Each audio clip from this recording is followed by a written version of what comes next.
Il est 7h28. Charles Magnin, vous surveillez les réseaux sociaux. La passation de pouvoir entre François Hollande et Emmanuel Macron a évidemment été très commentée. Oui, avec d'abord l'arrivée d'Emmanuel Macron à l'Elysée, accueilli par François Hollande, une sorte de montée des marches de Cannes avec des acteurs un peu moins sexy, comme le dit un internaute.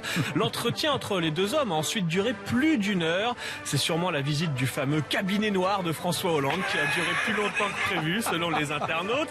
Côté météo, la passation a été très macronienne. Il a plu et en même temps il a fait beau. Direction ensuite, mais oui, il y a eu les deux. Direction ensuite la mairie de Paris où les internautes notent qu'Emmanuel Macron a réussi un premier exploit, faire travailler Anne Hidalgo un dimanche. Enfin, selon un internaute, Emmanuel Macron a passé une très mauvaise première nuit à l'Elysée puisque Jean-Luc Mélenchon a passé la nuit à hurler dans la rue qu'il ne lui manquait que 600 000 voix pour être à sa place. Et puis, l'autre événement du week-end sur les réseaux sociaux, c'était l'Eurovision. Le concours de la chanson remporté par le Portugal. Bravo, Portugais. La Française Alma termine 12e. Et là encore, à 600 000 voix près, la France gagnait l'Eurovision, disent les internautes. Selon un autre, François Bayrou s'étonne de la scandaleuse sous-représentation du MoDem à l'Eurovision.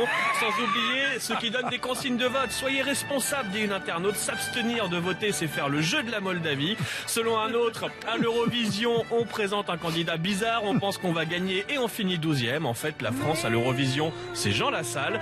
Enfin, on note que les Portugais gagnent tout en ce moment. Après l'Euro de foot et l'Eurovision, ça sent les JO 2024 à Porto. Il est 7h29. Merci, Charles. À suivre dans vos derniers